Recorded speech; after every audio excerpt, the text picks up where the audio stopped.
Christopher Hervey, who was stabbed to death at age 22 in his California apartment. At the time, Benning told Santa Ana police a black man forced his way into the home. Why he had to be black, though? Though detectives followed up on... Funny, though, is that that's not the first time that's happened, though, where someone has been caught lying and making up an assailant. I mean, it's always a black guy they use. Always. Always. Wonder why. Hey, yo, it's Poppy, y'all. I'm Ace. Hi, and I'm Star. If you guys enjoyed the video, make sure to like, comment, and subscribe. I bet. Let's get into it. Alright, so in this one, we got a 26-year secret and how she almost got away with it. This is some kind of word here. This is right. I don't know. This is some kind of saga, so I want to see what they're talking about.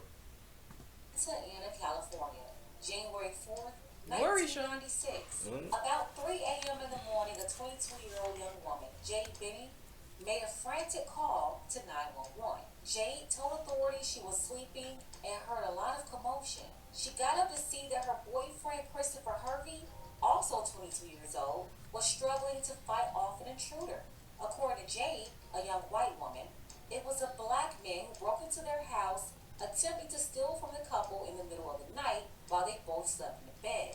Her boyfriend Christopher found him first, and when she woke up and saw what was going on, she tried to help fight off the man, but he ended up slashing her hand. Somehow, Jade scared him away. He ran off in the middle of the night. No trace or evidence, but he injured Christopher really bad, who had cuts in his upper torso. Christopher was rushed to the hospital, where he passed away from his injuries. He was only 22 years old. Detectives spoke with a neighbor who said they heard a lot of arguing and noises coming from Jade and Christopher's home. It was going on for at least 15 minutes.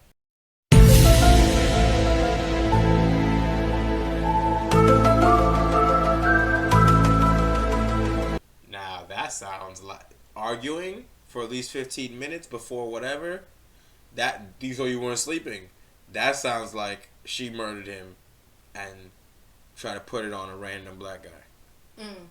You feel me? Because it's like, and now the assailant just ran off into the night and he's hurt and you're injured too.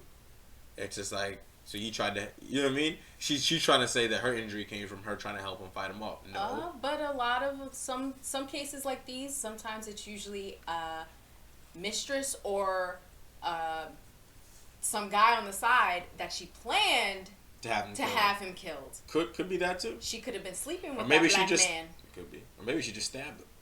Police arrived on the scene on North Broadway Street, and by the time they showed up, the suspect had already escaped. And without any other evidence, it didn't take long for the case to grow cold. Jade was devastated. She lost her boyfriend, had to go through this traumatic experience. Can you imagine an intruder coming in the middle of the night? You witness them taking your loved one out, and then they just run off? You don't know who they are, where they came from, who sent them. So now Jade, she's sad, lonely, depressed, suffering mentally, and not only because of what she saw, but also because there was no justice. Fast forward to 2022, 26 long years later, and now Christopher's family, they're finally getting justice. Police now have the person they believe to be responsible behind bars, and you wouldn't believe where they found him. It was over 1,300 miles away in Austin, Texas. And it's not that strange, you know? Thousands of people relocate from California to Texas every month. In Austin, Texas, it's a hot spot. But what if the suspect wasn't a he, and it was a she? Not from any sort of transformation. And this woman, she was very close to Christopher. So close, the suspect is Jade Benning.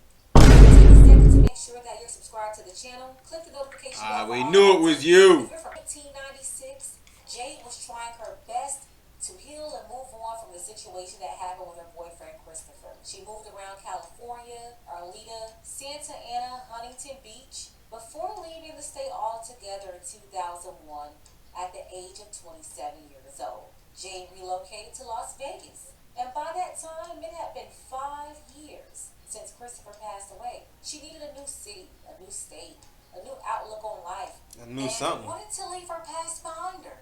Eventually, she was tired of Las Vegas and wanted a new beginning.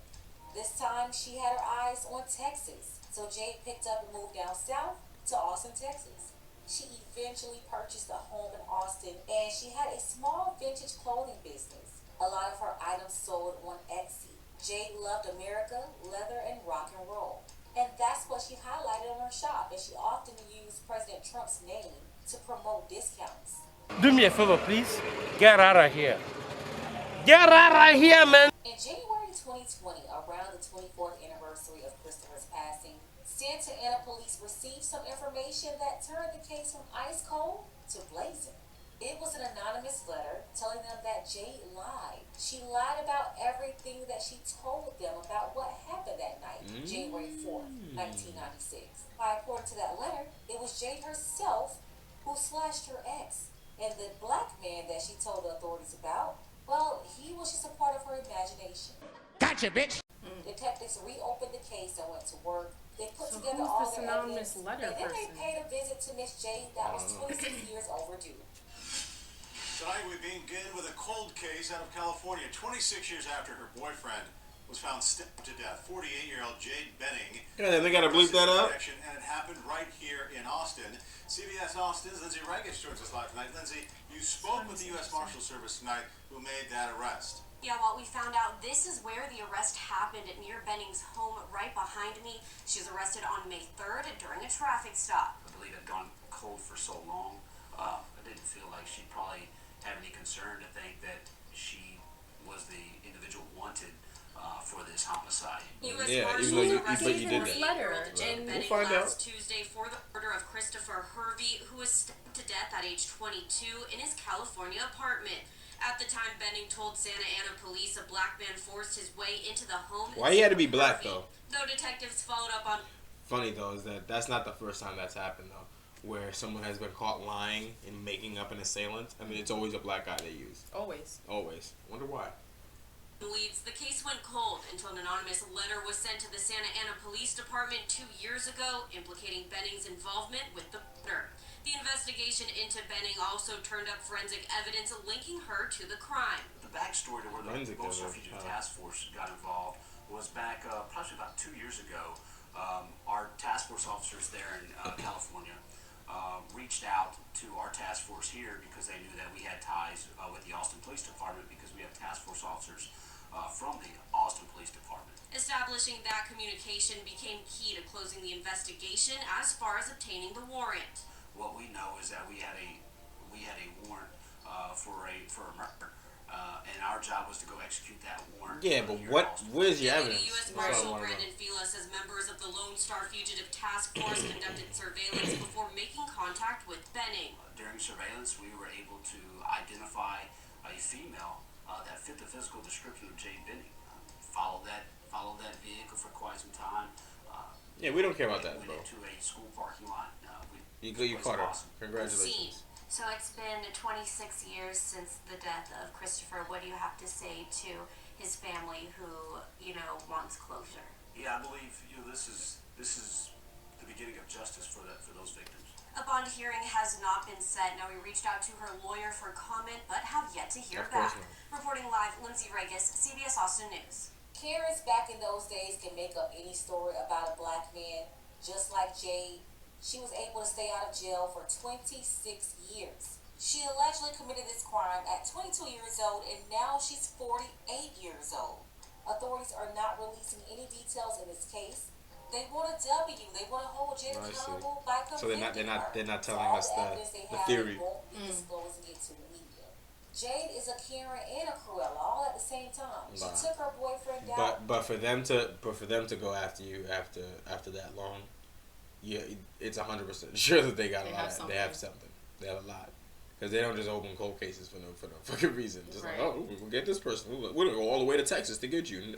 Fuck out of here. Because an anonymous letter is not Right. sufficient enough evidence. Not just the anonymous letter, right? But Right. they were able to probably corroborate what was in the anonymous letter, and so they probably were able to just Piece things together. pieced everything together. And they did say that there's forensic evidence linking her to the crime. But I'm just like, They didn't see that the first time?